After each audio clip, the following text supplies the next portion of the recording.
حضرت مریم علیہ السلام اپنی خالہ یا بہن کے گھر غسل حیض کرنے کے لیے گئیں۔ پھر پردہ لٹکانا چاہتی تھی کہ حضرت جبریل علیہ السلام ایک بیریش اور خوبصورت نوجوان کی شکل میں ظاہر ہوئے۔ حضرت مریم علیہ السلام نے دیکھا کہ یہ نامحرم میری طرف متوجہ ہے، تو حضرت مریم علیہ السلام نے اس سے فرمایا، میں پناہ مانگتی ہوں تم سے ساتھ اللہ کے اگر تو پرہیزگار ہے۔ حضرت جبریل علیہ السلام نے کہا، میں وہ شخص نہیں ہوں کہ جس سے تو ڈرے، میں اللہ کا فرشتہ ہوں، تجھ کو پاکیزہ لڑکا بخشنے آیا ہوں، جس کو قرآن پاک نے یوں بیان فرمایا ہے۔ فرشتوں نے کہا، اے مریم، اللہ تمہیں خوشخبری دیتے ہیں اپنی طرف سے ایک کلمے کی، اس کا نام مسیح عیسیٰ بن مریم ہوگا۔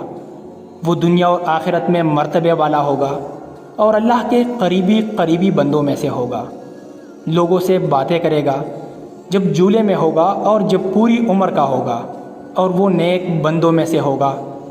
حضرت مریم علیہ السلام نے جواب دیا، میرا بیٹا کیسے ہوگا کہ مجھے کسی بشر نے ہاتھ تک نہیں لگایا، اور میں بدکار عورت بھی نہیں ہوں۔ حضرت جبرائیل علیہ السلام نے کہا، تیرا کہنا صحیح ہے، لیکن تیرے اللہ نے فرمایا ہے کہ میرے لیے بغیر باپ کے بیٹا دینا آسان ہے، جس کو قرآن پاک نے اس طرح بیان فرمایا ہے۔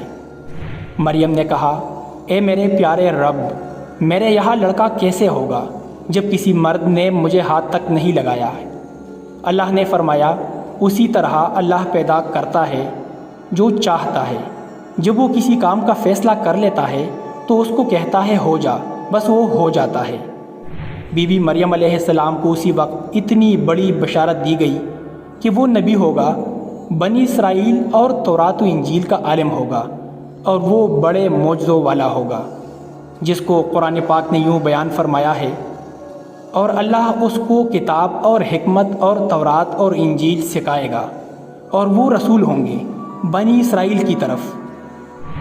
غرض یہ کہ تمام بشارتوں کے بعد حضرت جبریل علیہ السلام نے حضرت مریم علیہ السلام کے گریبان میں روح مبارک کو پونک دیا، جس سے فی الفور حمل رہ گیا۔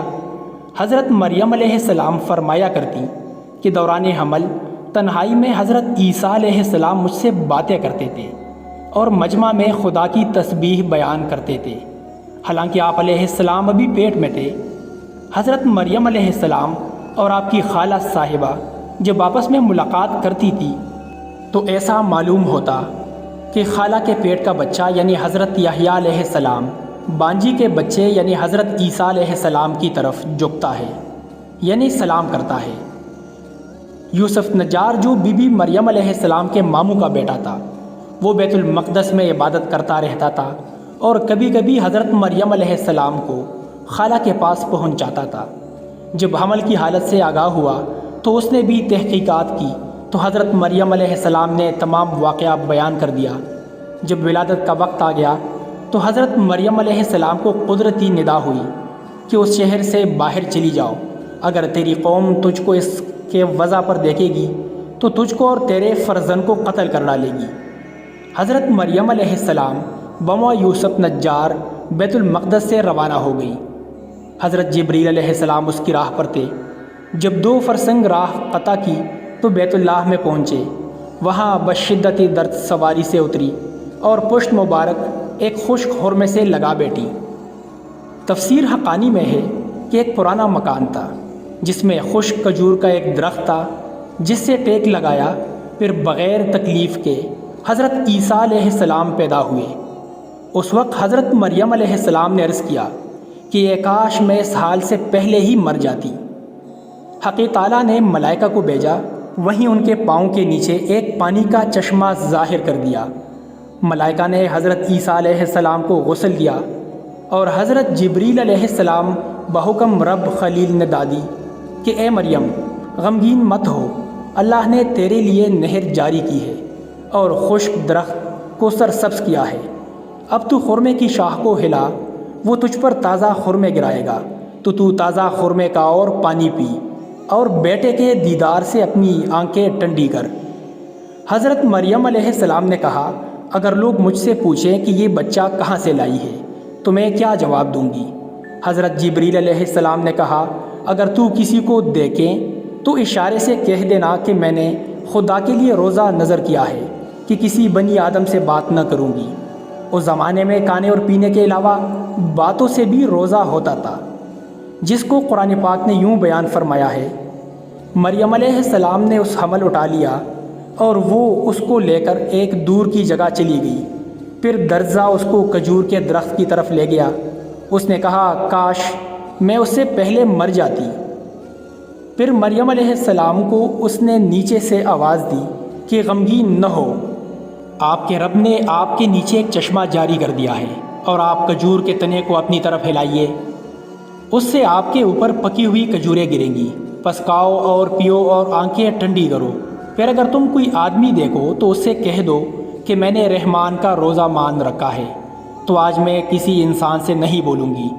حضرت ابن عباس رضی اللہ عنہ فرماتے ہیں کہ حضرت مریم علیہ السلام فرشتے کی بشارت سے بے غم ہو گئی اور نفاس کی مدت ختم ہونے تک 40 روز وہی رہی۔ پھر اپنے گھر واپس آئی۔ ہر طرح کی بشارتیں بی بی مریم علیہ السلام کو فرشتے نے بتا دی تھی، اور سوال کا جواب بھی بتا دیا تھا کہ تو بچے کی طرف اشارہ کر کے کہہ دینا کہ اس بچے سے پوچھ لو۔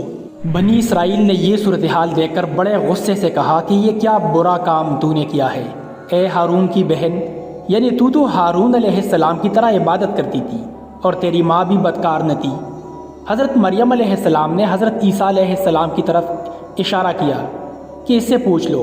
پھر سب غصے ہو کر بولے کہ تو ہم سے تمسخر کرتی ہے کہ ہم اس چھوٹے بچے سے باتیں کریں۔ اتنے میں حضرت عیسیٰ علیہ السلام بول پڑے کہ میں بندہ خدا ہوں اور خدا نے مجھے کتاب دی ہے اور مجھے نبی بنایا ہے۔ جب یہود نے یہ معجزہ دیکھا تو ان کی زبان بند ہو گئی۔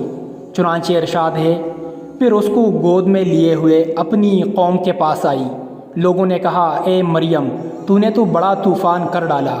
اے ہارون کی بہن، نہ تمہارا باپ کوئی برا آدمی تھا اور نہ تمہاری ماں بدکار تھی۔ پھر مریم علیہ السلام نے اس بچے کی طرف اشارہ کیا۔ لوگوں نے کہا کہ ہم اس سے کیسے بات کریں گے جو کہ گود میں بچہ ہے؟ بچہ بولا میں اللہ کا بندہ ہوں، اس نے مجھے کتاب دی اور مجھ کو نبی بنایا۔ معارف القرآن میں ہے کہ جس وقت خاندان کے لوگوں نے حضرت مریم علیہ السلام کو ملامت کرنا شروع کر دیا تو حضرت عیسیٰ علیہ السلام اس وقت دودھ پی رہے تھے۔ جب انہوں نے یہ سنا تو دودھ چھوڑ دیا اور اپنی بائیں کروٹ پر سہارا لے کر ان کی طرف متوجہ ہوئے اور انگشت شہادت سے اشارہ کرتے ہوئے کہا میں خدا کا بندہ ہوں۔ اس سے پہلے ہی لفظ میں حضرت عیسیٰ علیہ السلام نے اس غلط فہمی کو دور کر دیا کہ اگرچہ میری پیدائش ایک معجزانہ انداز سے ہوئی ہے مگر میں خدا کا بندہ ہوں تاکہ لوگ میری پرستش میں مبتلا نہ ہو۔ ان الفاظ میں حضرت عیسیٰ علیہ السلام نے اپنی شیرخوارگی کے زمانے میں اللہ کی طرف سے نبوت اور کتاب ملنے کی خبر دی۔ اس کا مفہوم یہ ہے کہ اللہ تعالیٰ نے یہ طے فرما دیا ہے کہ مجھے اپنے وقت پر نبوت و کتابت دیں گے، اور یہ بالکل ایسا ہے جیسا کہ رسول اللہ صلی اللہ علیہ وسلم نے فرمایا کہ مجھے نبوت اس وقت عطا کر دی گئی تھی کہ جب حضرت آدم علیہ السلام بھی پیدا نہیں ہوئے تھے، ان کا خمیر تیار ہو رہا تھا۔